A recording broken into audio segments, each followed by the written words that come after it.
Olá, olá, meus amigos da Verbo Jurídico, sejam todos muito bem-vindos a mais um encontro do Jurisprudência em Pauta. Eu sou Vinícius Opponi, promotor de justiça aqui no estado de Santa Catarina e um dos professores do time da Verbo, e vamos dando seguimento ao nosso projeto semanal de estudo de jurisprudência, comentários aos informativos do Supremo Tribunal Federal. Meus caros, hoje estamos no nosso último encontro deste ano de 2024. Fizemos aí encontros semanais ao longo de todo esse ano. Já é o final do segundo ano desse nosso projeto no Jurisprudência em Pauta, um projeto do qual eu tenho muito orgulho e sou muito grato à Verbo por me oportunizar essa empreitada com vocês. Tenho muito carinho, muito empenho em oferecer, em tentar trazer para vocês sempre o melhor estudo possível da jurisprudência do Supremo, pensando no nosso objetivo, no objetivo que nos move aqui na Verbo, que é o seu sucesso profissional, a sua aprovação. Estamos hoje no nosso último encontro e, excepcionalmente, este encontro está sendo gravado para transmissão no dia ordinário, né, na terça-feira, às 19 horas e 30 minutos, porque eu estou em processo de mudança. Felizmente, na semana passada, tive a minha promoção na carreira aqui no Ministério Público do Estado de Santa Catarina. Estou indo para uma comarca de entrância especial e aí, ao longo dessa semana, eu estou literalmente em processo de mudança e aí isso implica desconstruir o meu estúdio, no qual eu gravo as minhas aulas em casa. Não conseguiria trabalhar com vocês ao vivo com a qualidade, com a segurança da transmissão que vocês merecem e que o projeto precisa. Então, pedi autorização para o time da Verbo e eles, muito gentilmente, sempre muito atenciosos, me permitiram que eu fizesse esse nosso último encontro gravado. Então, quero aí deixar o registro para quem, porventura, está assistindo o vídeo enquanto ele está sendo transmitido pela primeira vez, né? Fica aí meu abraço, meu agradecimento por estarem conosco, e para aqueles que nos assistem de maneira assíncrona também fica o meu registro, meu muito obrigado.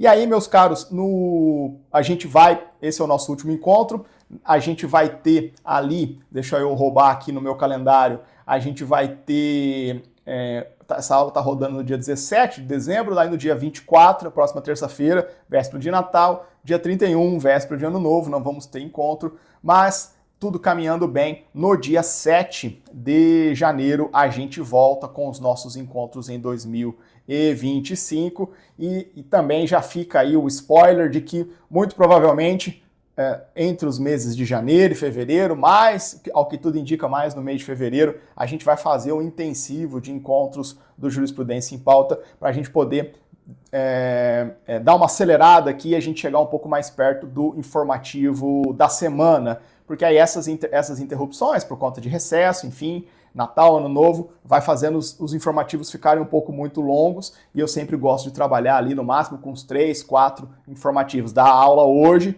e o informativo da semana está ali 2, 3, 4 no máximo à frente, para a gente não se descolar tanto da sequência do Supremo. Então, tudo vai depender um pouquinho de agenda, mas muito provavelmente entre os meses de janeiro e fevereiro, ao que tudo indica, em fevereiro a gente vai dar um pega aí, vamos fazer um intensivo, vamos desenhar com o time da Verbo uma sequência de aulas, mas tudo isso vai ser anunciado aqui no Jurisprudência em Pauta, vai sair nos canais da Verbo, a gente vai se organizando, tá bom?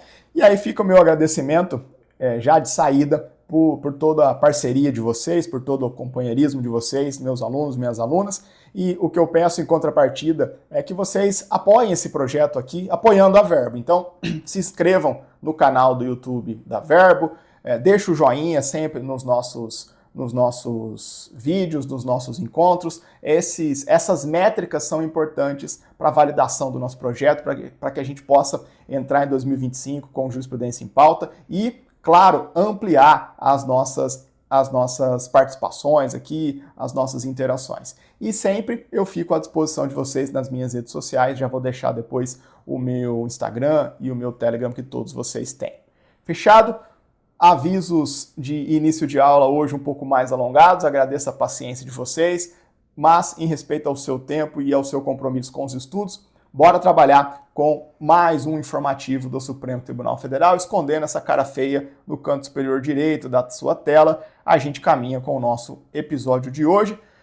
Redes sociais à disposição de vocês, @VSZopone no Instagram, grupo no Telegram, material da aula vai ser disponibilizado depois oportunamente. Ficam todas as redes sociais à disposição de vocês. Então, episódio número 75, informativo 1153. Tivemos um informativo aqui relativamente médio de extensão, não é nem aqueles mais curtinhos, nem aqueles mais gordinhos, é um informativo de média extensão. A gente tem aqui 4 temas de repercussão geral, 2 ADIs, sendo uma dessas ADIs uma medida cautelar, que eu não vou examinar com vocês. O tema é importante, mas é uma medida cautelar, a gente precisa esperar o mérito desse julgamento para compensar o nosso investimento de tempo.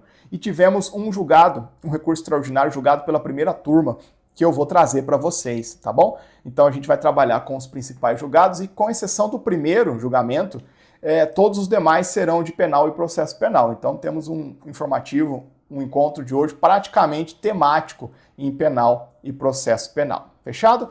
Mas o primeiro julgado não é de penal, não é de processo penal, é um julgado de direito constitucional e direito financeiro. Tema que afasta os alunos, as pessoas correm quando escutam esse tema, mas você, meu aluno, minha aluna, não vai correr, sabe que isso cai em prova. Tema regime constitucional dos precatórios, especificamente requisições de pequeno valor. Não vai embora, isso aqui cai em constitucional, isso aqui cai em financeiro, isso aqui cai também até mesmo em processo civil.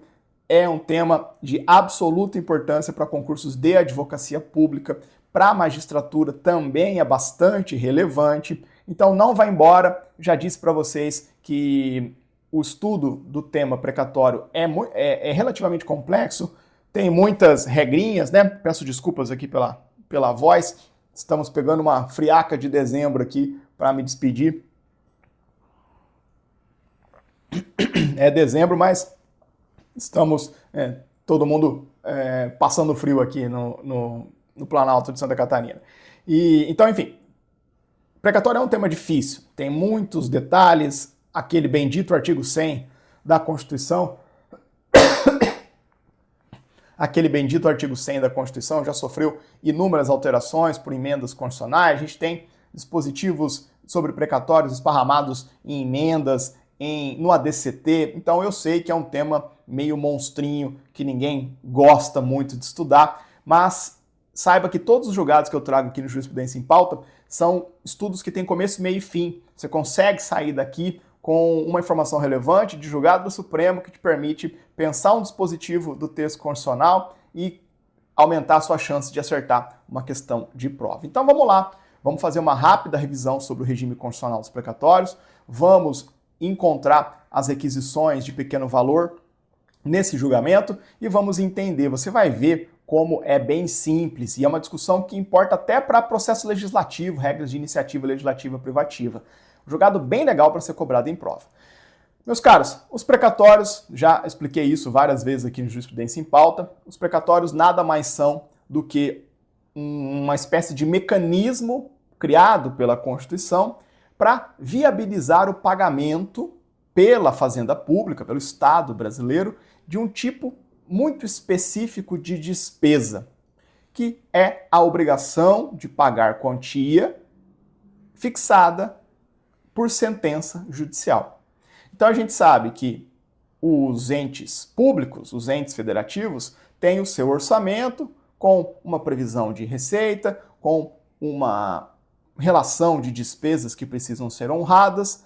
De todo modo, a Constituição entendeu por bem criar um mecanismo específico para dar vazão ao pagamento de uma despesa muito peculiar, que é a despesa decorrente de uma sentença judicial que impõe ao ente público a obrigação de pagar uma quantia. O ente público deve algo, deve uma quantia para alguém, essa obrigação é reconhecida pelo Poder Judiciário e, para viabilizar o pagamento dessa sentença judicial, a gente tem o mecanismo constitucional dos precatórios. Então, os precatórios ou esse mecanismo constitucional, nada mais é do que uma fila em que os credores são ordenados de acordo com a ordem de apresentação dos precatórios, ou seja, de acordo com a cronologia dessas sentenças condenatórias, conforme elas vão atingindo o trânsito em julgado, e essa fila permite um critério, ainda que o cronológico, de pagamento dos credores. Imagina aí um estado de São Paulo e dezenas de varas de fazenda pública esparramadas em todo o território do estado de São Paulo, sentenças condenatórias contra o estado de São Paulo transitando em julgado em dezenas diariamente. Imagina a grande confusão que seria para ordenar esses pagamentos em face do estado de São Paulo. Todas essas sentenças condenatórias vão gerando a requisição de precatórios, esses precatórios vão compondo uma fila que vai permitir o pagamento na ordem cronológica. Essa fila permite essa organização, permite a isonomia, a igualdade entre os credores da fazenda pública e permite também a melhor organização financeira do poder público, do ente público. Porque, não vamos entrar em detalhes aqui, mas há uma janela temporal para se fazer o pagamento do precatório. Não é que entra na fila hoje, recebe amanhã.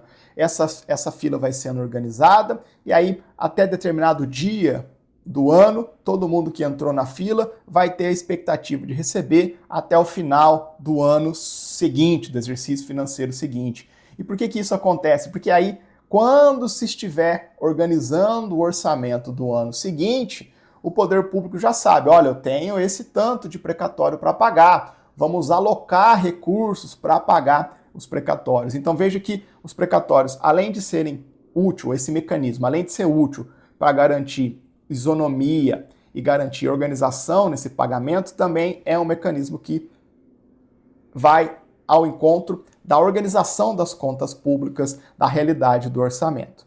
Basicamente isso. E aí, como é um mecanismo relativamente complexo, tem vários aspectos a serem pensados, esse artigo 100 da Constituição Federal foi ganhando corpo desde a Constituição, desde o texto original da Constituição de 88. Se você tiver curiosidade de abrir o artigo 100 da redação originária da Constituição de 88, salvo engano, ele tinha só um parágrafo único. Hoje ele tem dezenas de parágrafos, né? E a gente tem regramentos sobre precatórios em artigos do ADCT, tem até artigos de emendas que trazem regramentos sobre os precatórios, tem alguns regimes transitórios, é um tema bem encorpado. Mas o que você precisa entender é isso.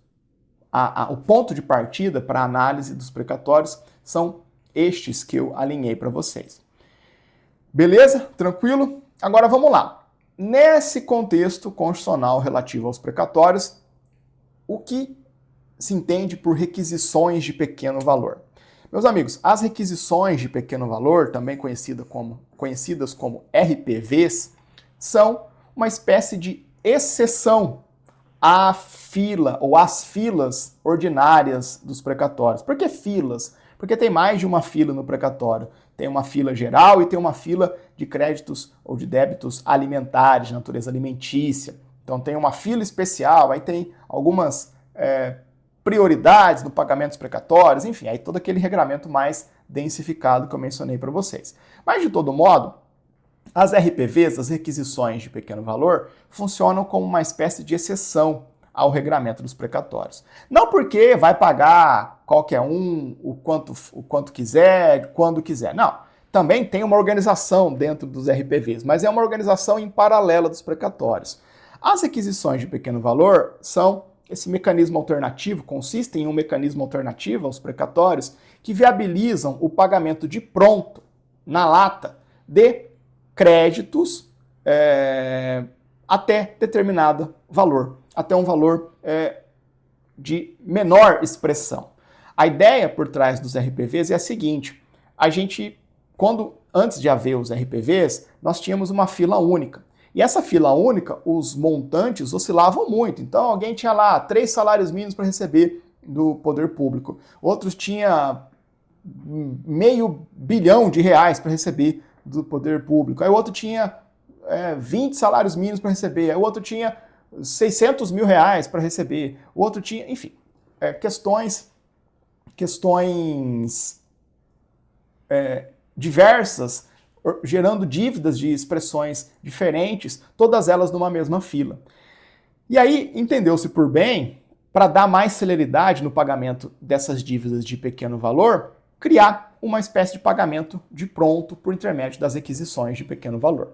Então, são também um mecanismo constitucional, consiste também em um mecanismo constitucional de pagamento desse tipo especial de dívida, só que criando-se um regramento específico de pagamento de pronto para essas dívidas de pequeno valor.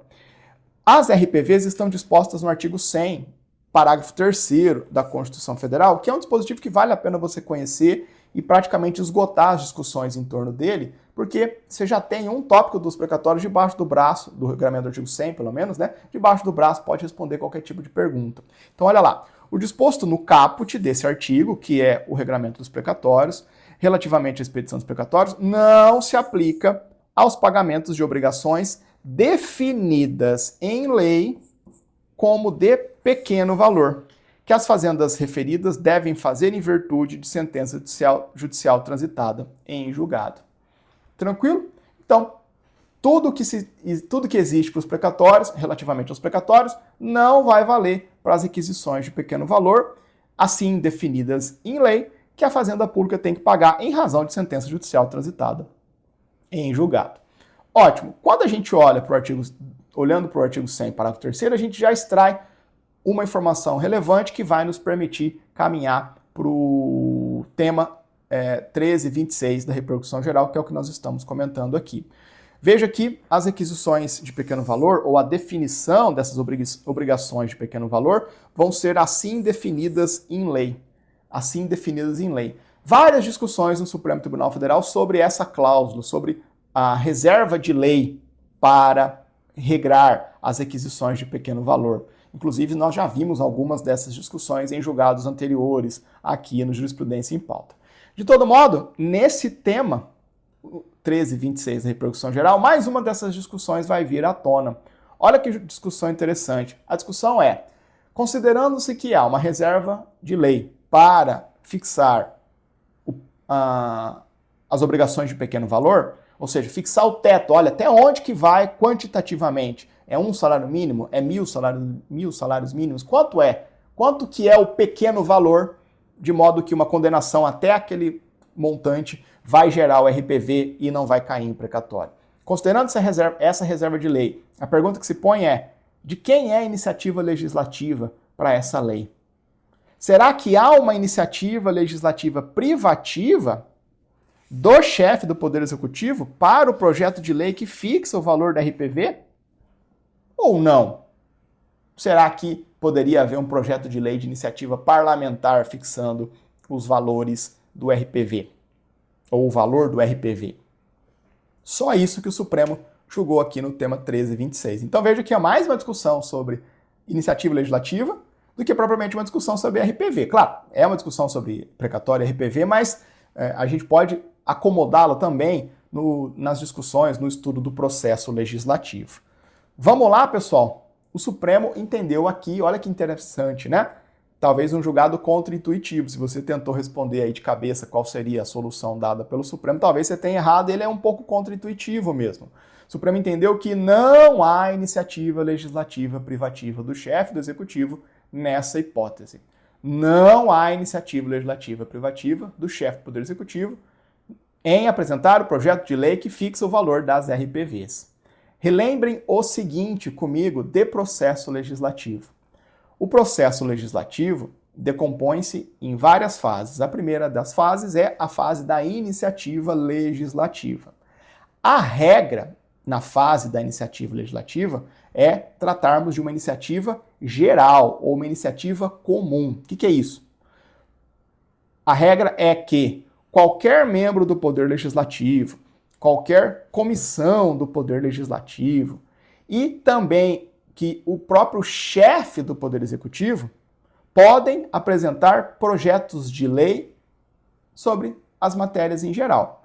Então a regra é que membros do Legislativo, comissões, ou seja, deputados, senadores, comissões do Legislativo e o próprio chefe do Poder Executivo detém uma ampla iniciativa legislativa para apresentar projetos de lei sobre as mais diversas matérias. O ponto de partida dessa etapa é a iniciativa geral ou comum. Geral ou comum. Porém, de modo excepcional, a Constituição Federal olhou para algumas matérias e disse: para estas matérias, eu vou conferir a iniciativa legislativa a apenas uma específica autoridade dentro da realidade do Estado brasileiro.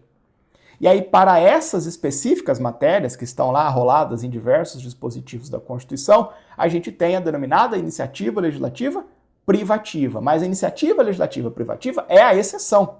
A regra é uma iniciativa geral ou comum, que abrange membro do Legislativo, comissões do Legislativo e chefe do Executivo. Todavia, repito, para algumas matérias, a Constituição foi lá e disse: para essa matéria aqui, somente tal autoridade tem iniciativa. Para essa outra matéria aqui, somente tal autoridade tem iniciativa. O rol de iniciativa legislativa privativa que a gente mais conhece, que mais cai em prova, é o do artigo 61, parágrafo 1º da Constituição Federal, que nos dá justamente o rol de iniciativa legislativa privativa do presidente da República, que vai valer, por simetria, para governadores de estado e para prefeitos. Tudo que está lá, todas as matérias que estão arroladas no artigo 61, parágrafo 1º, quando forem objeto de lei, deverão partir de um projeto de iniciativa do chefe do Poder Executivo. Então esse é o desenho, né? Essa é a construção básica da fase da iniciativa privativa no processo legislativo. Regra, iniciativa geral ou comum, exceção, iniciativa privativa. Tranquilo? Aí, essa construção a gente traz para cá. A pergunta que se coloca é: em relação ao projeto de lei que fixa as obrigações de pequeno valor que vão constituir o teto lá do RPV, qual é a baliza da iniciativa legislativa? Será que ela é comum ou será que ela é privativa do chefe do Poder Executivo? O Supremo Tribunal Federal abriu a Constituição e não encontrou nenhum comando constitucional que justificasse concluir que para essa matéria a iniciativa seria privativa do chefe do Executivo. O Supremo não encontrou isso e, portanto, se não há regra constitucional que sinalize iniciativa legislativa privativa, vale. Se não há comando constitucional que habilita essa exceção de iniciativa legislativa privativa, vai valer a regra geral de iniciativa comum ou geral e, portanto, um parlamentar, sim, poderia apresentar um projeto de lei sobre essa matéria. Fechado? O Supremo vai só dizer exatamente isso aqui na sequência. Olha lá. Inexiste iniciativa legislativa reservada ou privativa ao chefe do Poder Executivo para dispor acerca de obrigações de pequeno valor, pois a matéria não possui natureza orçamentária nem trata de organização e funcionamento da administração pública. Olha que interessante. O Supremo foi procurar nas duas principais fontes de matérias que são de iniciativa legislativa privativa do chefe do Executivo. A primeira fonte é o artigo 61, parágrafo 1º, que eu mencionei para vocês. E o Supremo olhou para ele e falou: dali eu não consigo extrair essa conclusão. E uma outra segunda fonte está aqui, ó. Artigo 84, inciso 23 e artigo 165. Esses artigos aqui falam o seguinte: eles falam que são de iniciativa legislativa privativa do chefe do Executivo os projetos de leis orçamentárias. O projeto de PPA, o projeto de LDO, o projeto de LOA, são todos projetos de iniciativa privativa do chefe do Poder Executivo. Mas aí o Supremo disse: olha, esses dispositivos aqui das leis orçamentárias não alcançam o projeto de lei que fixa a obrigação de pequeno valor. Porque a lei que fixa RPV não é lei orçamentária. As leis orçamentárias são tecnicamente definidas como PPA, LDO e LOA. Plano Plurianual, Lei de Diretrizes Orçamentárias e Lei Orçamentária Anual. Então o Supremo percorreu a Constituição como um todo, focalizou esses dois bolsões dos quais a gente extrai matérias que são de iniciativa legislativa privativa do chefe do Executivo e disse: ali não tem nada. Portanto, não tem como censurar aqui no caso. Vocês vão ver, olha lá. Aí o Supremo avança. As hipóteses de reserva de iniciativa de lei não admitem interpretação extensiva. Claro que não, porque a exceção se interpreta de maneira estrita. A iniciativa privativa é a exceção. A regra é a iniciativa geral ou comum. Então, as hipóteses de reserva de iniciativa de lei não admitem interpretação extensiva sob pena de ofensas aos princípios democráticos e da separação de poderes. Nesse contexto, olha que ideia interessante. O Supremo já disse isso várias vezes. Nesse contexto, o simples fato de determinada proposição implicar aumento de despesa para a administração pública não é suficiente para atrair a iniciativa privativa do chefe do Poder Executivo. O Supremo já disse isso várias vezes. O fato de um projeto de lei gerar aumento de despesa para o Executivo não torna, por esse motivo, a matéria de iniciativa privativa do chefe do Executivo. Esse não é um aspecto considerado pelo Constituinte ou pela Constituição para travar uma matéria como de iniciativa privativa do chefe do Poder Executivo. Não é. Isso não faz parte da racionalidade constitucional e, portanto, não vai mudar aqui a regra de iniciativa só porque o projeto de lei gera aumento de despesa para o Executivo. Com base nesse entendimento, o plenário, por unanimidade, reconheceu a existência de repercussão geral na questão constitucional suscitada, bem como reafirmou, julgado de 2024, com o entendimento já existente na Corte, reafirmou a jurisprudência dominante sobre a matéria para dar provimento ao recurso de modo a reformar a decisão recorrida para que sejam observados os limites definidos pela lei tal do DF para o pagamento de obrigações de pequeno valor decorrente de condenação judicial e fixou a tese anteriormente citada, que no informativo sai antes, né? Olha lá a tese, como é que saiu. A iniciativa legislativa para a definição de obrigações de RPV para pagamento de condenação judicial não é reservada ao chefe do Poder Executivo. Na hipótese, lá no caso concreto, deixou-se de observar os limites fixados numa lei de RPV porque ela era de iniciativa parlamentar. E aí decidiram por deixar de aplicar essa lei a partir da tese de que haveria um vício de iniciativa. O Supremo disse, não, pode cumprir sim o limite do RPV dessa lei de iniciativa parlamentar, porque não há iniciativa reservada ao chefe do Executivo para essa matéria. Fechado? Olha o resumo. Lei de iniciativa parlamentar que altera o teto para pagamento de obrigações de RPV não padece de vício de inconstitucionalidade formal na medida que aborda assunto de iniciativa legislativa concorrente, comum, geral, que o parlamentar também pode apresentar. Fechado, pessoal? Um tema importante de constitucional, financeiro, se bobear, cai até em processo civil, que você precisa dominar, que está dentro de uma interseção, né? Julgamento, uma discussão sobre precatórios, RPVs e processo legislativo, iniciativa legislativa. Então, esses temas sobrepostos, esses julgamentos com temas sobrepostos, são ótimos para a FGV fazer, por exemplo, uma questão de maldade ali, né? Ela narra no enunciado, no estado alfa, um parlamentar apresentou um projeto de lei para alterar a lei número tal que fixava o teto da RPV. Consultado um advogado, ele respondeu corretamente que 2 pontos, alternativa A. Aí ele começa julgando, trabalhando com alternativas que vão, ora, te dar argumentos na dinâmica de RPV, ora, te dar argumentos na dinâmica de iniciativa privativa. E aí pronto, está feita a questão. Simples assim, né? É assim que as coisas caminham. Bora lá? Chega de constitucional, vamos se jogar no crime aqui, né? No processo penal e no direito penal, legislação penal especial. Vários julgados importantes, tá? Você que presta MP, Delta, Defensoria, magistratura também, claro, CAI penal e processo penal pesado. Todos esses julgamentos são relevantes, todos podem cair em prova.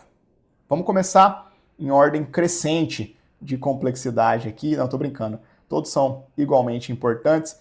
Vamos começar com o tema 857 da repercussão geral. Tema 857 da repercussão geral. Julgado de legislação penal especial, na verdade, né? Um julgado sobre a lei de contravenções penais. Dá um pouco de raiva estudar a lei das contravenções penais, porque são infrações de menor potencial ofensivo. Na prática, acaba existindo bastante, né? O juizado especial criminal está cheio de transações penais, TCs, transações penais, eventualmente até denúncias de infrações de menor potencial ofensivo, evidentemente, de contravenções penais.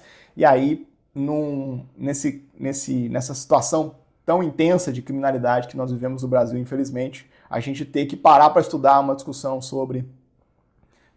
constitucional sobre uma contravenção penal, dá um pouco de agonia, né? Eu, pelo menos, sinto um pouco de agonia.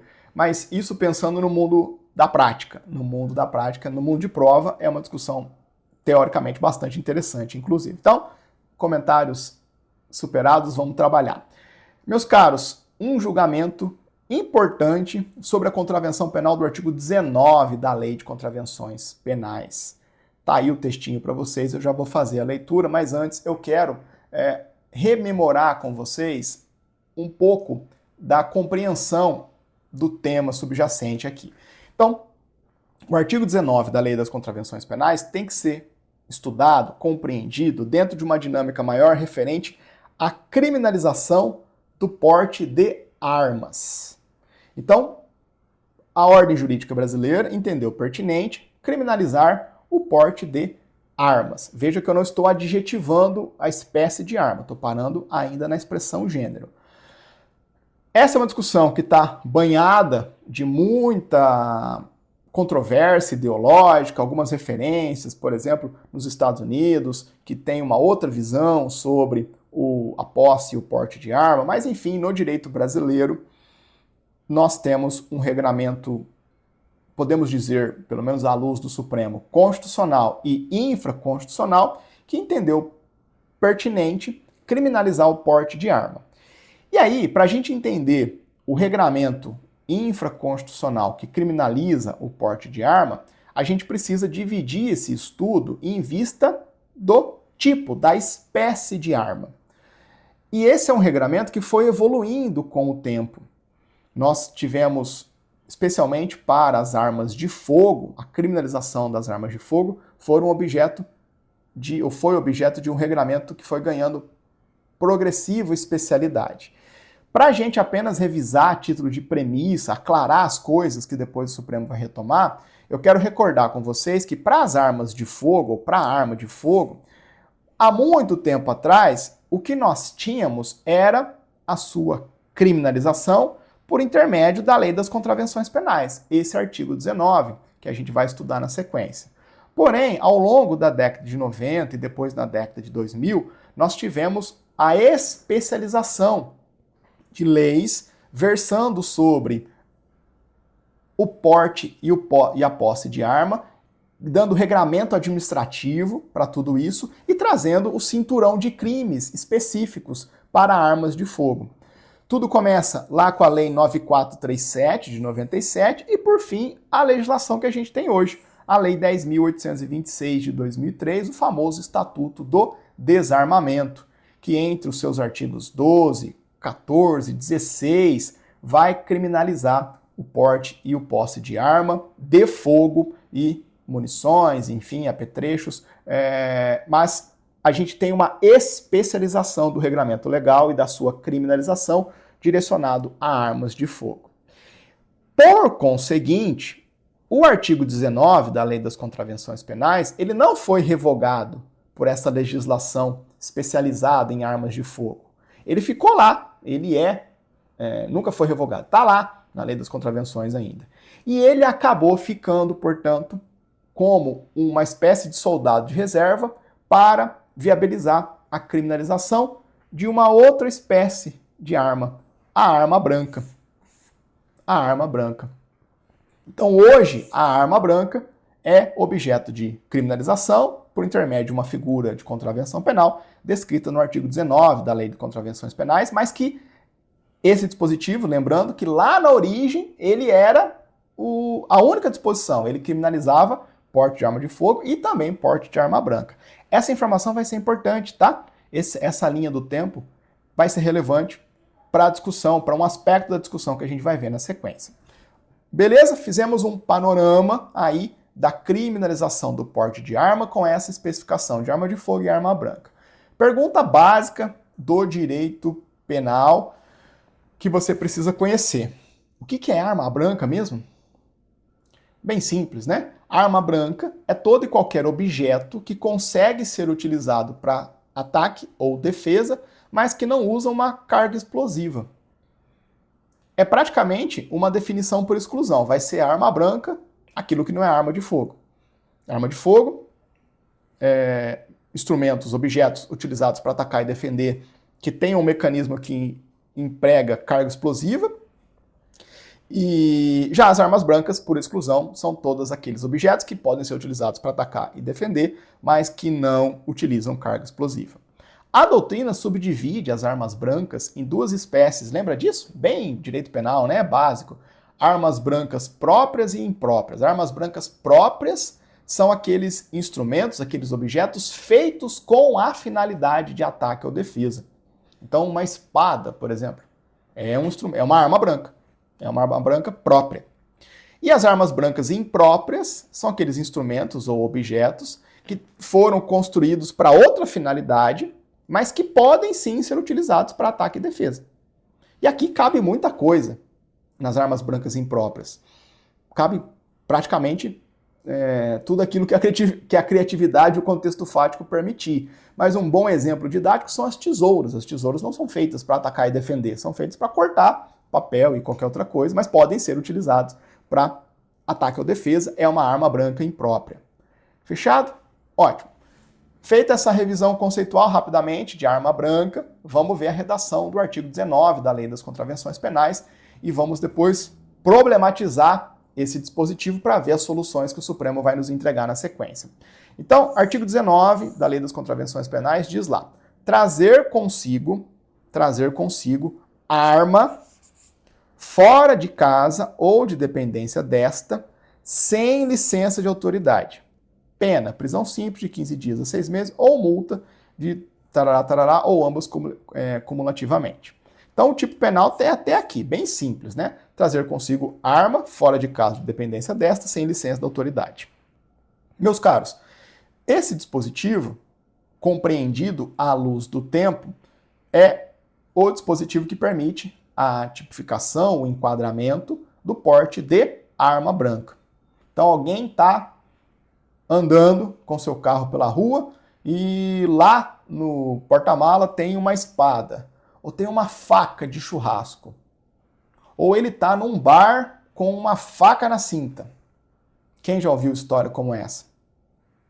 Várias potenciais situações fáticas que, pelo menos formalmente, considerando-se a definição de arma branca, especialmente arma branca imprópria, formalmente a gente teria diversas situações factuais que se amoldaria ao tipo do artigo 19 da Lei das Contravenções Penais. Porém, nós temos diversos problemas para a aplicação desse dispositivo, diversas críticas, diversas resistências e, de fato, problemas operacionais mesmo, né? Sem aqui tomar viés de acusação e defesa, diversos problemas operacionais reais. Diz que contravenção penal é, de fato, né, perto da criminalidade brasileira, uma contravenção de porte de arma branca é algo pequeno, mas a gente tem que ter a certeza de que a lei penal existente vai ser aplicada corretamente. Enfim, um dos problemas é que esse dispositivo poderia ser lido como uma espécie de norma penal em branco, sem complemento. Esse é um argumento, uma crítica plausível. A gente vai ver o Supremo se posicionar em relação a ele. Mas discutia-se se não seria necessário uma espécie de prévia especificação de quais seriam as armas brancas ou quais as armas alcançadas pelo artigo 19. Especialmente quando a gente tem em perspectiva o conceito de arma branca imprópria. Então seria uma espécie de norma em branco, norma penal em branco, mas que não tem complemento, não tem uma portaria, um decreto dizendo o que não pode ou pode portar. E além disso, a gente tem uma expressão aqui, né, bem peculiar, que mal compreendida gerava também algumas resistências, algumas discussões no caso concreto, na prática. O que é essa sem licença da autoridade, hein?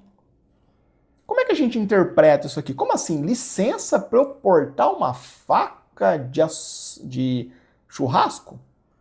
Tô em casa, vou fazer um churrasco na casa do amigo, ele faz, traz aquela tua faca lá, aquele teu kit de churrasco. Tô com ele dentro do carro, ou tô indo a pé. Tô portando, fora de casa, dentro do kit de churrasco. Polícia para, o que é isso daí? Ah, é uma faca. Pronto, contravenção contravenção de porte de arma branca? Difícil, né? Que licença? Tem que pedir uma licença para poder portar meu kit churrasco? Discussões que parecem banais, mas que permeavam contextos fáticos de aplicação do artigo 19. E aí, nesse tema 857 da repercussão geral, o Supremo vai basicamente resolver esses problemas, ou nos dar muitas referências positivas, no sentido de úteis, né, para aclarar. Primeiro, esse dispositivo ainda é válido em bom constitucionalês, né? Esse dispositivo foi recepcionado pela Constituição de 88? E ainda, como é que a gente aplica esse dispositivo considerando-se essas múltiplas problemáticas que eu estou apenas ilustrando com vocês, para vocês? Vamos ver a resposta da Corte na sequência. De pronto, já antecipo para vocês o seguinte. O Supremo manteve esta contravenção penal, ela permanece no ordenamento jurídico brasileiro e, para tentar superar alguns desses problemas mais recorrentes, ele, Supremo, vai e dá diversas balizas para a sua aplicação. Ele fixa um norte para a autoridade jurisdicional e, consequentemente, para a polícia, para o Ministério Público, orientar o enquadramento de circunstâncias, de casos concretos na previsão do artigo 19. Vamos fazer a leitura e vamos pensar essas balizas. Então, diz lá o Supremo: o porte de arma constitui matéria penal que pretende tutelar uma série de bens jurídicos relevantes, como segurança nacional, incolumidade pública e saúde das pessoas. Então, o Supremo está validando a opção de criminalizar o porte de arma. Arma, não estou especificando qual ainda. Com o intuito de prevenir crimes violentos, proteger a paz pública e restringir comportamentos perigosos, o legislador impõe sanções à mera conduta do porte ilegal de armas, independentemente da concretização do dano. O Supremo já está nos permitindo, já está nos sinalizando a compreensão de que crimes de porte de arma são crimes de perigo abstrato. É crime de mera conduta. Crime de mera conduta. Você não precisa demonstrar um dano decorrente do porte daquela arma para viabilizar a tipificação da conduta. O Supremo já está dando esse registro, né, que é uma discussão que por vezes acontece especialmente lá no Estatuto do Desarmamento. Aí diz o Supremo: relativamente às armas de fogo, o artigo 19 da Lei das Contravenções Penais foi derrogado pelo artigo 10 da 9437, que instituiu lá atrás o Sistema Nacional de Armas, e por sua vez foi abrogado pela Lei 10.823, o Estatuto do Desarmamento. O Supremo está dizendo aqui, olha, o artigo 19 da Lei das Contravenções Penais não mais alcança armas de fogo. Por quê? Por conta daquela legislação especializante que eu já havia antecipado para vocês. Então esquece do 19 da Lei das Contravenções Penais o enquadramento de armas de fogo. Essa discussão não faz parte do nosso objeto aqui. Agora vamos lá. Já no que se refere ao porte de outros artefatos letais de menor potencial ofensivo, como são as armas brancas, sejam elas, ao Supremo dizendo, sejam elas próprias ou impróprias, a contravenção penal prevista no referido dispositivo permanece válida e vigente. Então pronto, o Supremo já deu um passo importante, que é aclarar o objeto material do artigo 19. São artefatos letais de menor potencial ofensivo, como temos de principal exemplo as armas brancas próprias ou impróprias. O Supremo traz para dentro do 19 a categoria de arma branca imprópria, com aquela amplitude que nós já vimos conceitualmente na saída desse estudo. Aí vai o Supremo enfrentar o primeiro argumento. Tá, e o que a gente vai entender por arma branca? Ou por arma, que está lá no caput do artigo 19? Não é arma de fogo, mas o que a gente vai colocar ali dentro? Será que não é uma norma penal em branco? Se for norma penal em branco, não tem que ter um complemento discriminando essas armas? O Supremo disse, não, ela não é norma penal em branco. ela não é norma penal em branco. Não há que se falar em norma penal em branco sem complemento, nem em violação ao princípio da legalidade em matéria penal. Meus caros, o legislador pode sim utilizar expressões cuja compreensão vai ser dada pela doutrina e pela jurisprudência. A gente tem essa construção legislativa de tipos penais é absolutamente recorrente. Absolutamente recorrente. Vamos pensar lá, o crime de estelionato. O que é ardil? O que é fraude? São expressões que a gente precisa buscar uma complementação, um aclaramento de sentido. Sim, mas isso não torna a norma penal branca, passível de se exigir um complemento, uma norma complementar para emendar a figura normativa. Não. É absolutamente recorrente que é absolutamente recorrente na construção de tipos penais. Então, excluída as armas de fogo do artigo 19 da Lei das Contravenções Penais, a gente vai ter ali dentro outros artefatos letais de menor potencial ofensivo. Não precisa haver uma lista em paralelo listando, uma lista em paralelo discriminando. Lá dentro vai ter arma branca, sejam elas próprias ou impróprias. Então, esse argumento, essa expectativa de que o artigo 19 exigiria uma complementação, cai por terra. O Supremo não enxergou aqui violação ao princípio da legalidade em matéria penal. O tipo penal tá bom do jeito que está feito. Tá bom do jeito que foi feito. Avançando. E aquela bendita expressão licença da autoridade, sem licença da autoridade. E aquele problema lá? Como é que a gente interpreta? Aqui o Supremo caminhou na linha do que o STJ já há algum tempo vinha sustentando, né? Olha lá, esta corte, seguindo o entendimento do STJ, entendeu que a regulamentação estatal decorrente da expressão sem licença da autoridade é dispensável para a configuração da infração penal, na medida em que a redação original do dispositivo se referia à autorização administrativa da autoridade competente apenas para o porte ou para a posse da arma de fogo.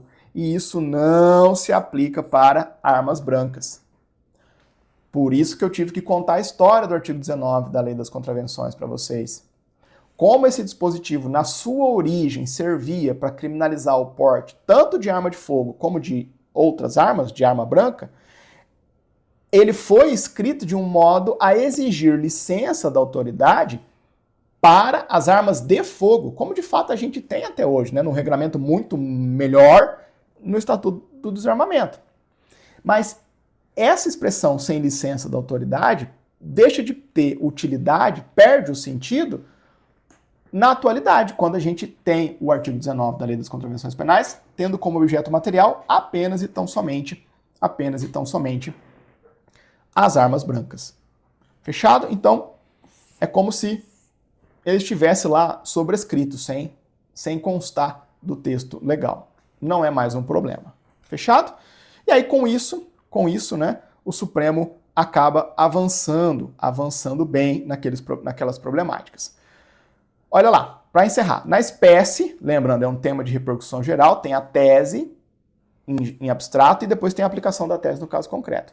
Na espécie, a turma criminal do Colégio Recursal de Marília, São Paulo, confirmou a sentença que condenou o réu ao pagamento de dias multas por portar em sua cintura faca de cozinha, sendo verificado, no caso concreto, que as circunstâncias em que houve a sua abordagem indicam a lesividade da conduta e o evidente risco à integridade física dos frequentadores no local. Com base nesse e em outros entendimentos, o plenário, por maioria, apreciar o tema 857, negou o provimento do recurso ordinário e fixou a tese seguinte. Olha lá a tese.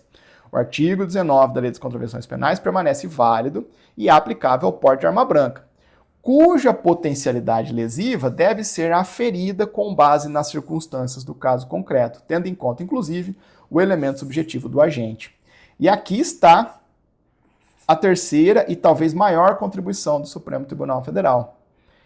É preciso examinar a potencialidade lesiva desse porte de arma branca no caso concreto. Se você está lá levando o kit churrasco da sua casa para a casa do amigo, caminhando 2 quarteirões na rua, de boa, não há falar em contravenção penal de porte de arma branca. Agora, se você abrir o kit churrasco, colocar a faca de açougueiro na cinta e ir para o bar, e lá no bar gerar desavença, se portar, se postar de maneira a intimidar os frequentadores, aí sim, você está desempenhando uma conduta que atinge o bem jurídico tutelado pela norma do artigo 19 da Lei das Contravenções Penais, que o Supremo já catalogou anteriormente.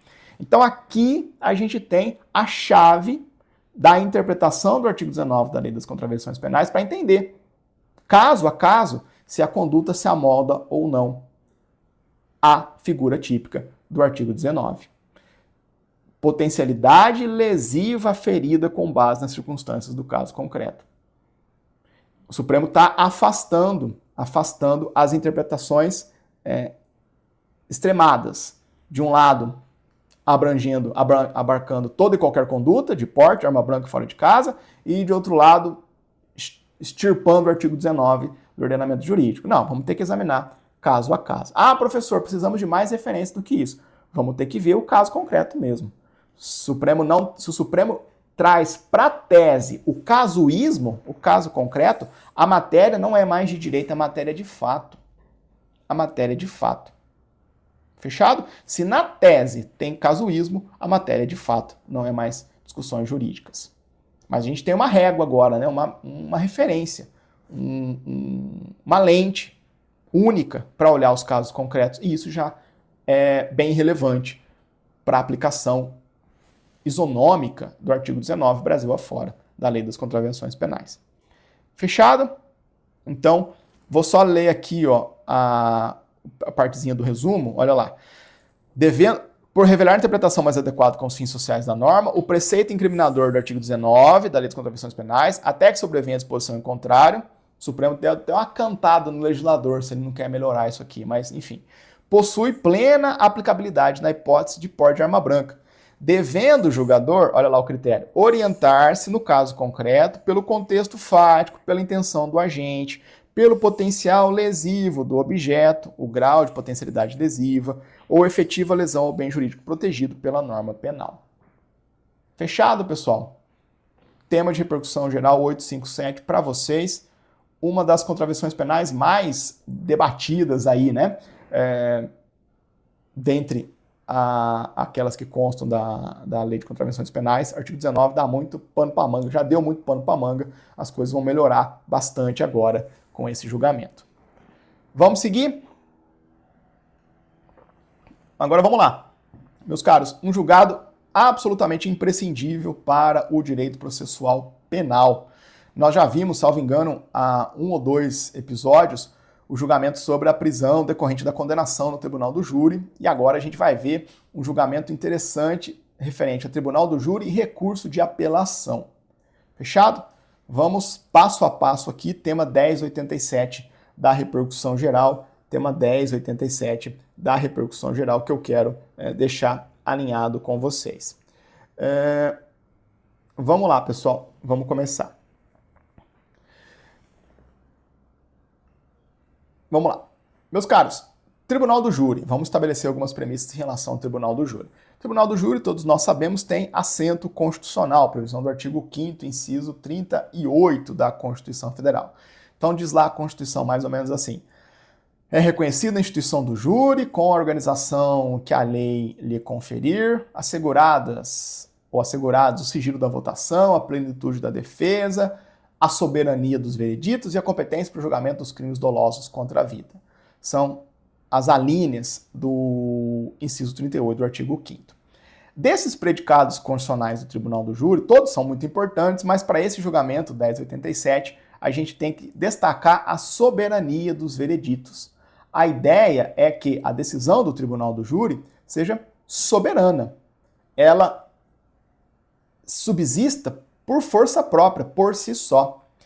E a soberania dos vereditos, a soberania da decisão do Tribunal do Júri, é uma baliza que gera repercussões no próprio regramento recursal em face das decisões proferidas pelo Tribunal do Júri. Desde sempre, isso não começa agora não, mas desde sempre discute-se a possibilidade e a amplitude de um recurso interposto contra a decisão do tribunal do júri. Porque veja, como é que a gente vai conciliar, de um lado, o predicado constitucional do júri referente à soberania dos vereditos e, de outro lado, a gente vai habilitar um recurso contra a decisão do tribunal do júri, sabendo que recursos, por definição, levam o caso para reapreciação, eventualmente para rejulgamento pela instância superior. E aí, esse problema faz parte da história do regulamento processual do Tribunal do Júri no Brasil. E aí, para se conciliar soberania dos vereditos com um recurso que leva o caso à rediscussão na segunda instância, foi criada uma particularidade no sistema recursal contra as decisões do júri. Então, essa particularidade do Tribunal do Júri, a soberania dos vereditos, levou a um desenho especial do recurso cabível contra as decisões no Tribunal do Júri.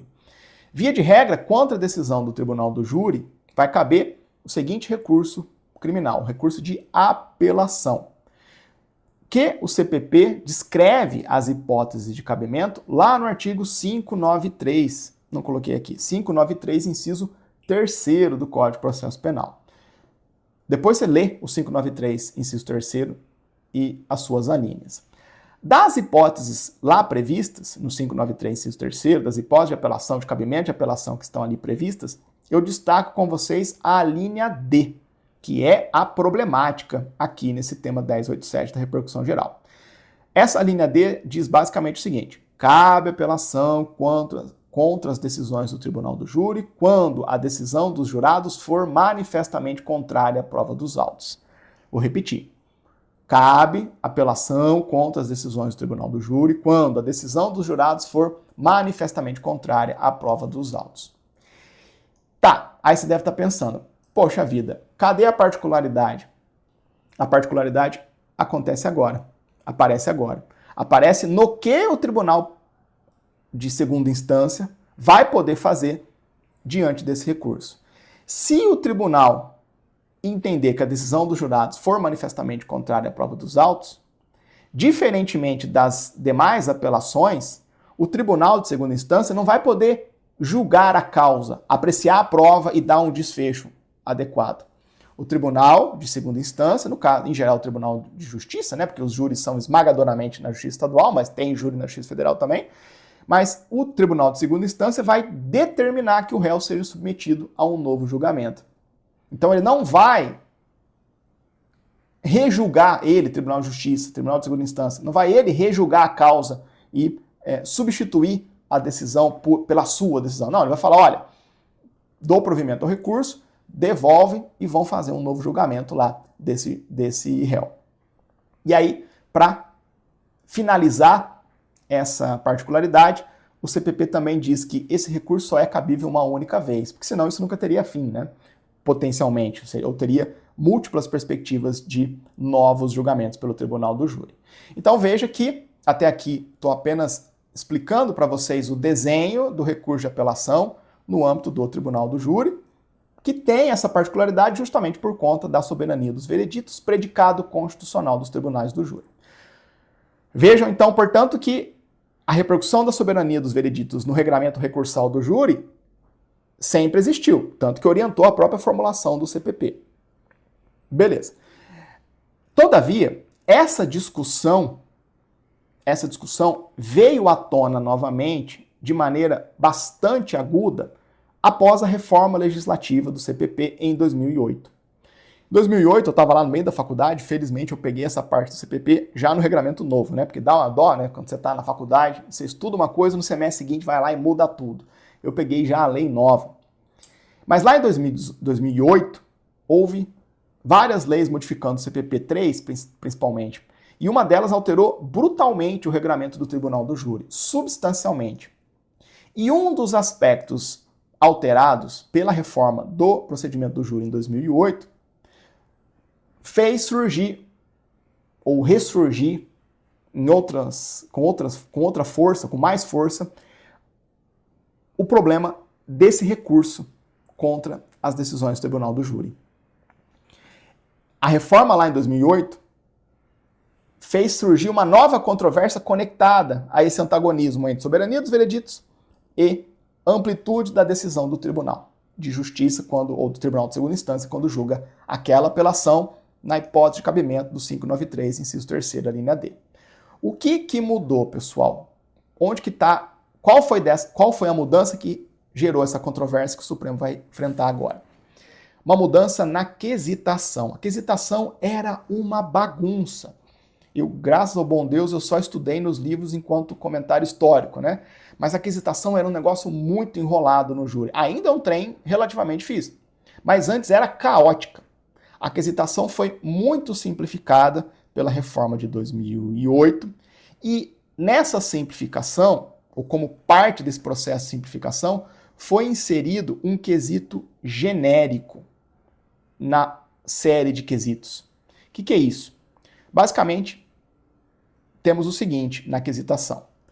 Primeiro, quesita-se a materialidade, depois quesita-se a autoria, e logo na sequência, os jurados vão ser quesitados, vão ser indagados por meio desse quesito genérico. Claro, só vai chegar no quesito genérico, no terceiro quesito, se votou sim para materialidade, votou sim para autoria. Terceiro quesito é o quesito genérico. O que o quesito genérico faz? Por que ele é genérico? Porque ele é preto no branco. Tem lá, o jurado absolve o acusado? Sim ou não? Quesito genérico, previsão do artigo 483, inciso 3º do CPP.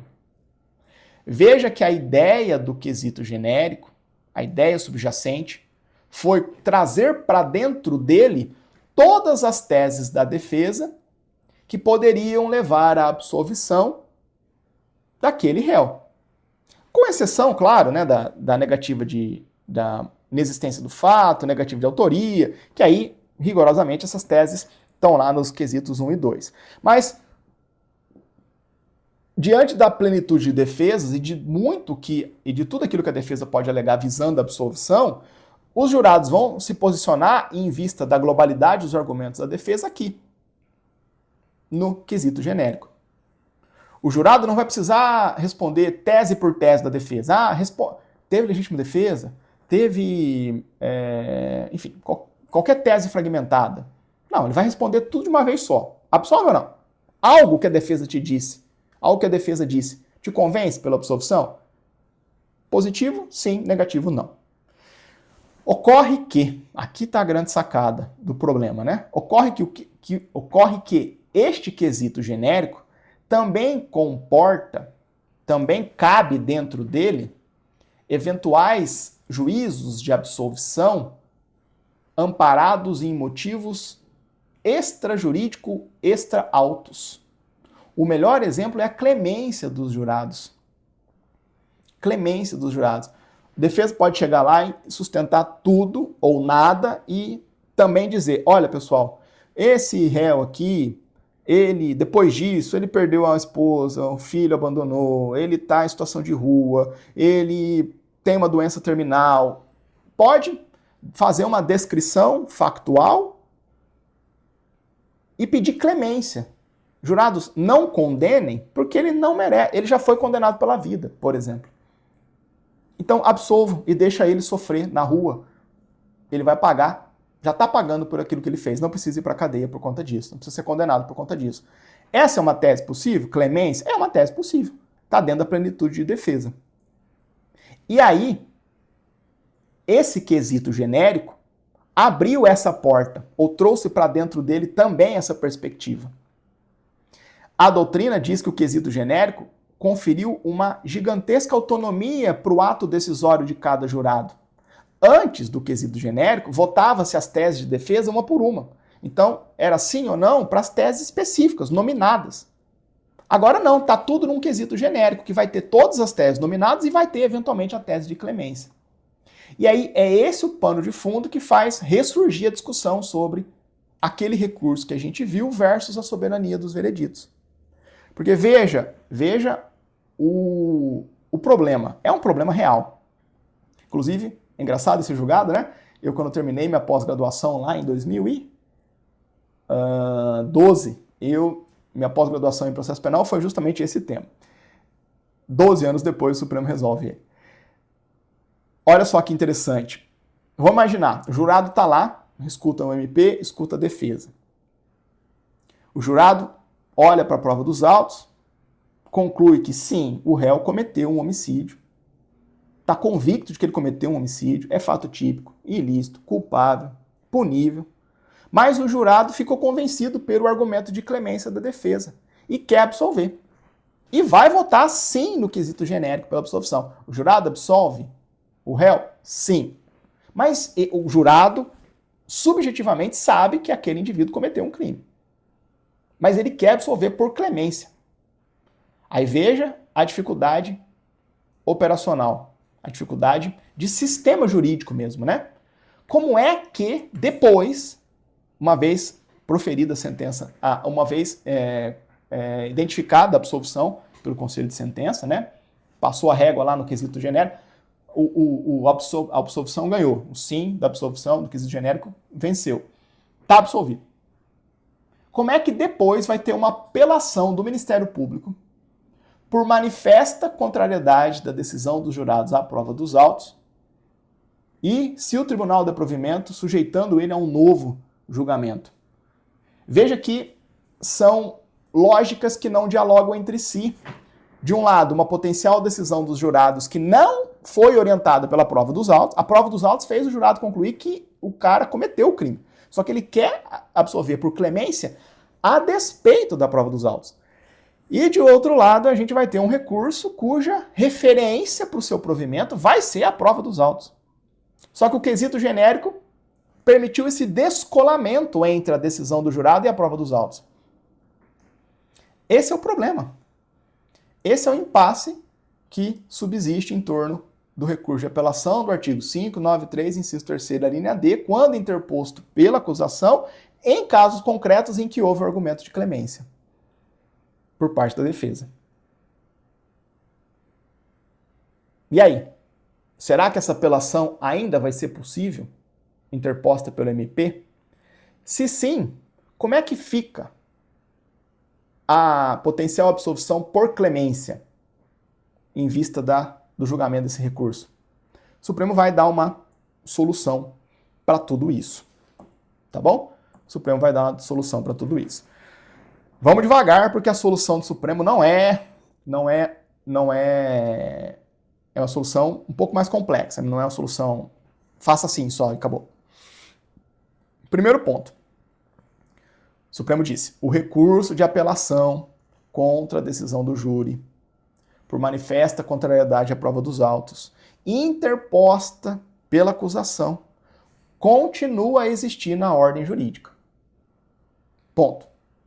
Isso é relevante? É muito relevante. Doutrinas, algumas, sustentavam que esse recurso não mais existe no ordenamento jurídico. Acabou. Não há mais recurso de apelação interposto pela acusação, com fundamento no artigo 593, inciso 3º, linha D, por essas razões. O Supremo diz: não vamos chegar tão longe. O recurso ainda existe. O recurso de apelação contra a decisão do Tribunal do Júri por manifesta contrariedade à prova dos autos, previsto no artigo 593, inciso 3º, linha D do CPP, continua existindo na ordem jurídica, inclusive aquele interposto pelo Ministério Público. Ponto. Esse primeiro ponto, esse primeiro registro é importante. Vamos ver o porquê que o Supremo manteve essa via recursal aberta. O princípio da soberania dos vereditos não impede a interposição de recurso contra a decisão absolutória dos jurados sob a alegação de ser manifestamente contrária à prova dos autos. Por quê? Porque o cabimento da apelação obedece outros princípios constitucionais, paridade de armas, que decorre do contraditório e ampla defesa. E seu acolhimento tem como única consequência a determinação para se realizar um novo júri, na medida em que a reanálise do caso continua sendo de competência do próprio corpo dos jurados. O Supremo fez análise de proporcionalidade. A soberania dos vereditos é princípio, e todo princípio comporta ponderação. E do outro lado da balança tem outros princípios que justificam a subsistência desse recurso. Então, ponto, o recurso continua de pé. Tá, Mas e a clemência? Agora é o ponto mais agudo, né? E a clemência? O que faz aqui? Presta muito atenção, fecha tudo aí, WhatsApp, Facebook, Instagram, ignora tudo, as abas, presta atenção para você estudar isso aqui uma vez só. Tá, mas e se no caso teve argumento de clemência? Se a defesa pediu clemência na absolvição, a gente sempre vai ter a perspectiva de a decisão ter sido pautada pela clemência. Professor, como é que eu tenho certeza disso? Nunca vai ter certeza, né? Porque tem sigilo. Você nunca vai saber o porquê que o jurado votou. O que o jurado votou, em que sentido e por quê? Sigilo. Então, vai sempre ter um ponto de interrogação. Será que a absolvição não foi pela clemência? E aí o Supremo decidiu assim. O Supremo decidiu nos seguintes termos. Se for alegada clemência, se foi alegada clemência pela defesa, vai ainda assim caber o recurso de apelação, como a gente viu anteriormente. Porém, o Tribunal de Segunda Instância, quando for julgar esse recurso, vai ter que adicionar uma camada a mais para poder compatibilizar a análise da clemência. Então, quando chegar o recurso no Tribunal de Segunda Instância, contra uma decisão, quando chegar o recurso de apelação no Tribunal de Segunda Instância, contra uma decisão do Tribunal do Júri que absolveu no quesito genérico e houve a tese de clemência, o Tribunal de Segunda Instância vai ter que examinar o seguinte. A tese de clemência tem que preencher 3 requisitos para sobreviver no tribunal. Ela tem que ser compatível com a Constituição Federal, ela tem que ser compatível com os precedentes vinculantes do Supremo e ela deve ter lastro nas circunstâncias de fato abstraídas da prova dos autos. Então, o Supremo está dando uma fórmula para se apreciar a tese de clemência, para ver se ela vai sobreviver ou não no tribunal. Ela tem que preencher 3 requisitos. Tem que ser compatível com a Constituição, tem que ser compatível com os precedentes vinculantes do Supremo e tem que ter lastro na prova dos autos. Em vista disso, se a tese de clemência observa esses 3 requisitos, ela deve ser mantida pelo Tribunal de Segunda Instância, no caso, em geral, pelo Tribunal de Justiça, justamente para preservar a autonomia dos jurados e a soberania dos vereditos. E aí, portanto, não vai haver a perspectiva de provimento dessa apelação para a determinação de um novo júri. Ainda que a decisão seja manifestamente contrária à prova dos autos. Então, se a tese de clemência preenche esses 3 requisitos, ela vai sobreviver perante o Tribunal de Segunda Instância e o Tribunal de Segunda Instância não vai poder determinar a realização de um novo júri. Agora, caso contrário, ou seja, se a tese de clemência não sobreviver no tribunal e a decisão for de fato manifestamente contrária à prova dos autos, a apelação da acusação vai poder ser provida e, consequentemente, ser determinada a realização de um novo júri. Tranquilo? Vou dar um exemplo para ilustrar, depois a gente faz a leitura aqui do Supremo. Lembra, a gente já viu isso aqui. Lembra que o Supremo, mediante a DPF, salvo engano, impediu o emprego da tese da legítima defesa da honra? Lembra disso? Vamos imaginar que alguém é absolvido por clemência, num caso como esse, e esse argumento está na mesa. Clemência por legítima defesa da honra. Essa tese de clemência não vai vingar, né? Por quê? Porque a hora que o recurso bater no tribunal, de segunda instância, o tribunal vai dizer, pô, tem clemência por conta de legítima defesa da honra? Não, mas essa tese aqui de clemência viola precedente vinculante do Supremo. Clemência não sobrevive no tribunal. Deixa eu olhar a decisão. É manifestamente contrária à prova dos autos? É. Devolve e faz novo julgamento. Tranquilo? Então, olha lá. O Supremo diz, por outro lado, o quesito genérico absolutório, introduzido pela lei número tal, lá em 2008, dá margem para o reconhecimento da possibilidade de absolvição por critérios extralegais.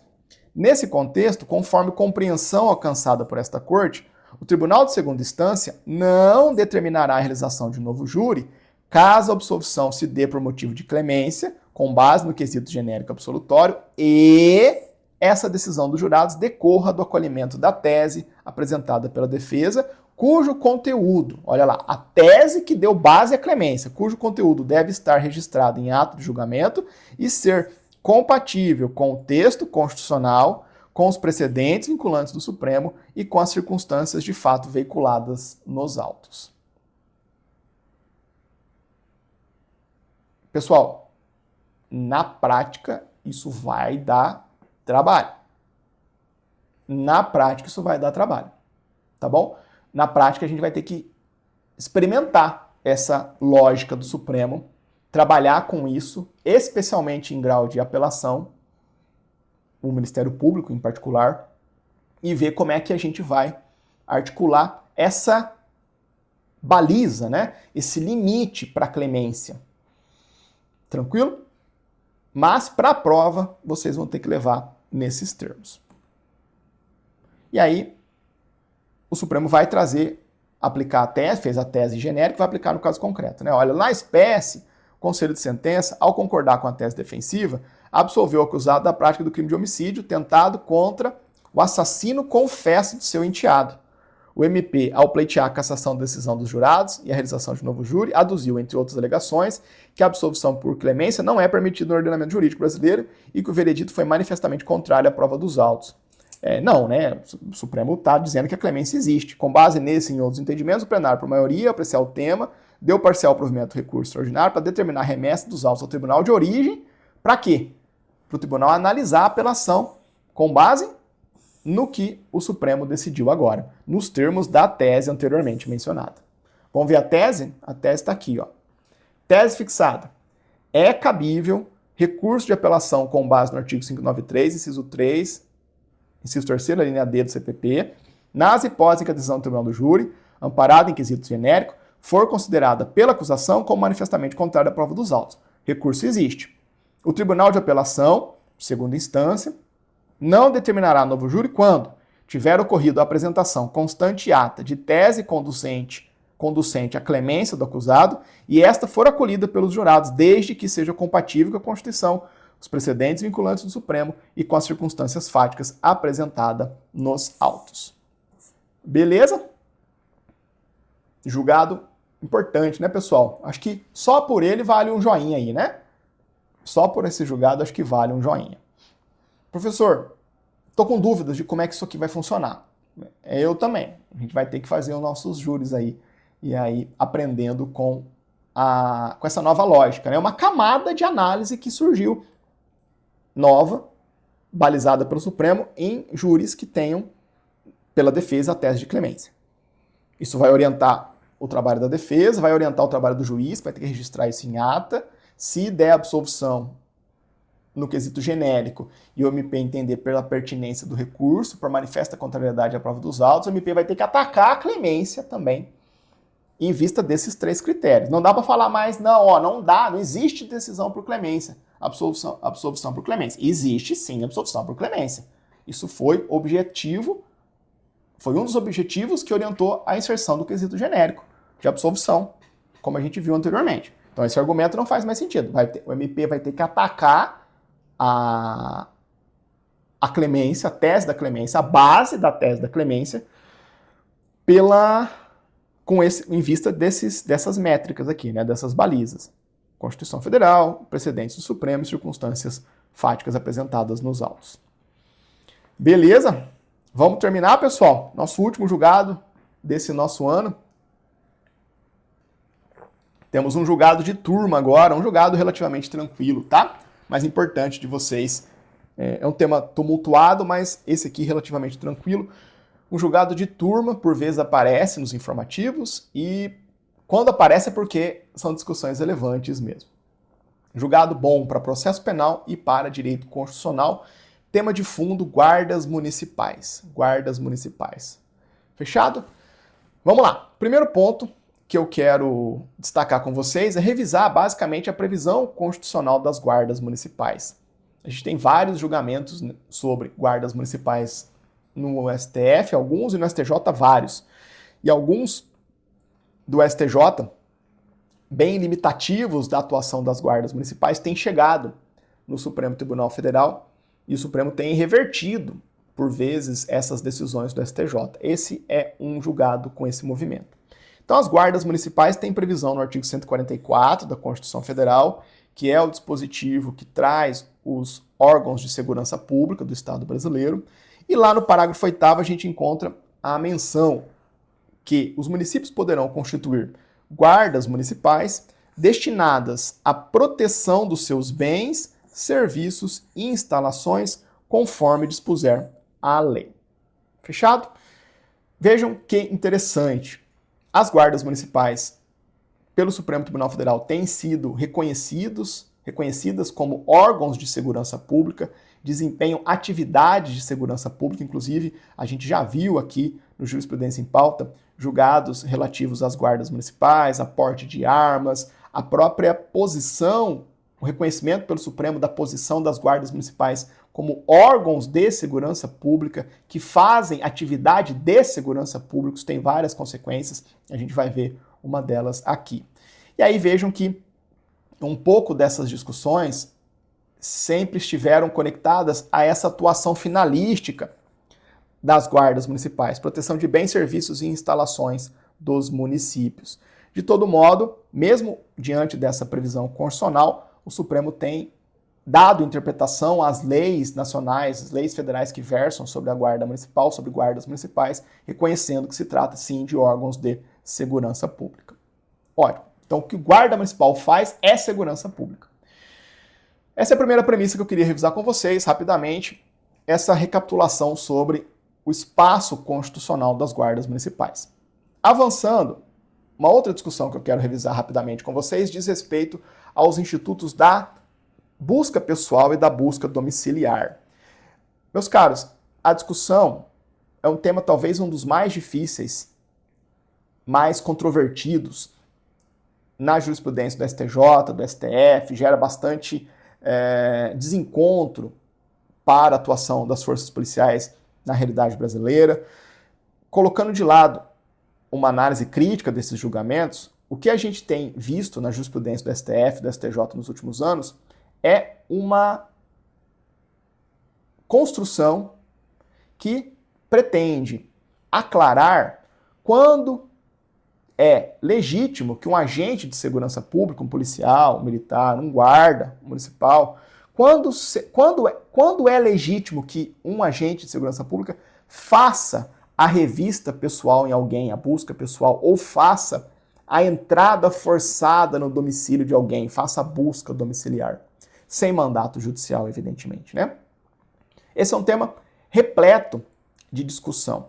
E a semente, o ponto de partida, a ideia central que fez a gente virar a página, quebrar o paradigma de como as coisas eram e como as coisas devem ser, muito embora a gente não tenha chegado ainda, né? A gente saiu de algo que existia e estamos tentando desenhar como as coisas devem ser. Mas a ideia central, o que fez a jurisprudência virar a página, é basicamente o seguinte: estas buscas, tanto a pessoal quanto a domiciliar, só serão legítimas se ficar demonstrado que havia justa causa para que o agente policial procedesse à busca.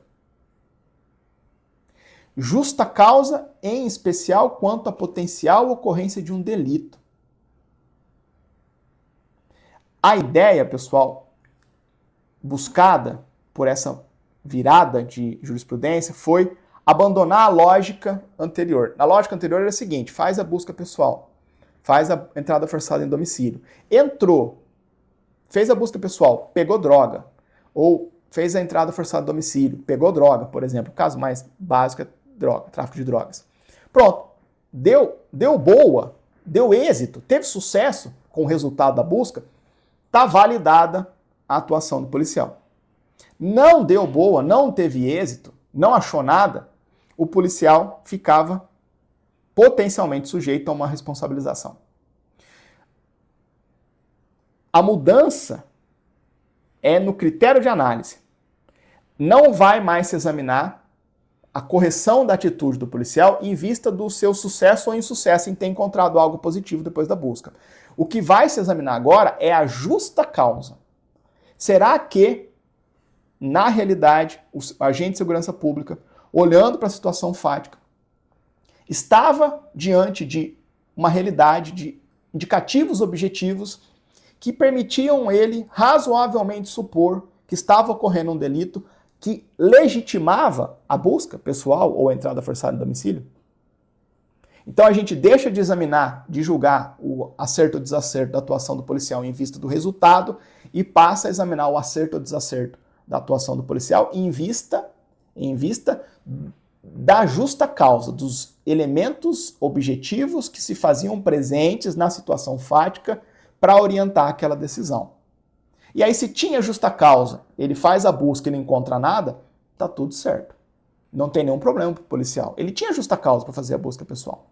Agora, se ele não tinha justa causa, faz a busca e encontra algo, dá positivo, encontra droga, tem um problema. Mesmo encontrando droga. Entendam isso, que senão vocês vão ficar alienados da discussão. Parece uma discussão de outro planeta. Você fala, pô, peraí, a polícia pegou droga na casa. Por que que os caras estão discutindo se a entrada forçada foi legítima ou não? Porque eles estão olhando para as razões que o policial declinou para sustentar o porquê entrou. Porque fez a busca pessoal, porque entrou na casa de alguém. É isso. A semente disso tudo começou no STJ, envolve o tema 282 da repercussão geral do Supremo, e a gente está parado nessa discussão faz anos. Faz anos. E por que que a gente está parado aqui e a gente provavelmente vai ficar parado aqui? Porque a discussão sempre vai ser casuística. Vai ser num HC, no STF, no STJ, num RE, no Supremo, enfim, o tribunal olhando para um flagrante, para um caso concreto, em que o policial disse, olha, lá na hora eu percebi que o indivíduo ficou nervoso quando passou a guarnição, ou que ele correu quando passou a guarnição, ou porque ele correu e entrou na residência e eu vi ele arremessar algo no terreno do fundo. Ou vai ser discussão, vai ser descrições factuais. O policial está explicando o que ele pegou objetivamente, o que ele identificou objetivamente na situação fática, para decidir por fazer a busca pessoal ou fazer a entrada forçada. E aí o tribunal, anos depois, vai estar lá examinando factualmente se aquilo que o policial declinou, escreveu, como elementos que compunham a sua justa causa, na visão do policial, se aquilo estava certo ou errado. E aí eu, sinceramente, eu não vejo a gente saindo desse estágio num curto intervalo de tempo. Porque é muito casuístico. É muito casuístico. O STJ, nos últimos meses, tem feito um esforço, depois de apanhar bastante, ser muito criticado, né? Muito julgado do STJ, gerando dificuldades mesmo para o policial trabalhar. É muito fácil a gente fazer uma análise, e não é uma crítica ao STJ, pra gente aqui, né? No gabinete, com o ar-condicionado ligado, lendo a descrição de um BO, é muito fácil falar, não, errou, acertou. Agora vai lá, ver uma ocorrência policial, e o timing do processo de decisão de um policial por entrar ou não, por fazer a busca ou não, é em questão de segundos. Às vezes em situações absolutamente caóticas. Então eu acho que esse elemento factual tem que vir para a análise dos tribunais também, do sistema de justiça como um todo, né? Enfim, então é isso que está acontecendo. É isso que está acontecendo. E aí esse julgado entra nesse departamento, nesse perfil. Nesse perfil. Mais um caso concreto que o Supremo Tribunal Federal vai examinar se uma busca pessoal ali, uma entrada forçada, foi ou não válida em vista dos elementos que foram elencados como justa causa para se fazer, pelo policial para se fazer aquela intervenção no caso concreto. E aqui tem um problema adicional que diz respeito às guardas municipais, porque quem fez a busca pessoal e a entrada forçada foi a guarda municipal. E aí tem toda aquela discussão sobre a amplitude da atuação da guarda municipal em matéria de segurança pública. Porque nesse caso foi um flagrante de drogas.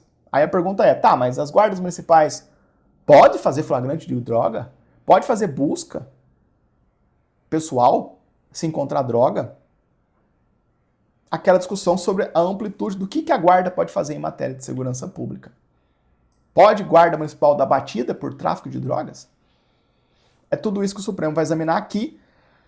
Tudo isso que o Supremo vai examinar aqui de maneira casuística, julgado de turma, tá? A gente ainda não tem precedente do plenário, pelo menos pelo que eu me recordo, com esse perfil aqui de guarda municipal. Aí o Supremo vai, primeiro, recapitular, revitalizar a atuação das guardas municipais. O Supremo não vê a guarda municipal como uma força de segurança pública que visa proteger apenas o patrimônio do município. O Supremo não lê aquele parágrafo 8º do 144 da Constituição travando a atuação finalística da guarda. A guarda faz muito mais do que isso. As guardas municipais desenvolvem atividade de segurança pública, essencial ao atendimento das necessidades inadiáveis da comunidade, como a manutenção da ordem pública, da paz social, da incolumidade das pessoas e também do patrimônio público, em especial, mas não exclusivamente, bens, serviços e instalações dos municípios. Beleza? Guarda municipal faz segurança pública e não apenas proteção de bens, serviços e instalações de município. Na sequência, o Supremo avança, então o Supremo recapitulou a sua jurisprudência sobre as guardas, agora o Supremo vai recapitular a sua jurisprudência sobre as buscas, todo aquele papo da justa causa que a gente mencionou anteriormente. Os agentes estatais, agora aqui é o gênero, né? Os agentes estatais devem nortear suas ações de modo motivado e com base em elementos probatórios mínimos capazes de indicar a ocorrência de um flagrante delito. Nesse contexto, a justa causa, que é o que vai orientar a decisão do agente policial, do agente de segurança pública, não exige certeza sobre a ocorrência do delito, mas fundadas razões a respeito. De modo que, uma vez existente justa causa, não há ilegalidade na prisão efetuada pela guarda municipal. Agora, o inverso é verdadeiro também, né? Uma vez não existente justa causa, há ilegalidade na prisão efetuada pela guarda ou por qualquer agente policial. Tranquilo? Ótimo. Visto isso, revisada a amplitude da atuação da guarda e a sua jurisprudência da Corte sobre justa causa para buscas, e no caso busca pessoal, que vai gerar prisão em flagrante, o Supremo vai e dá um passo adiante para o caso concreto, que é o caso concreto que mais gera controvérsia, que é o caso concreto no tráfico de drogas. Especialmente duas condutas lá do artigo 33 da Lei de Drogas, que são crimes de natureza permanente. Crimes cujo verbo típico, o verbo nuclear, a conduta típica, traduz uma conduta que se protrai, que se prorroga, que se prolonga no tempo.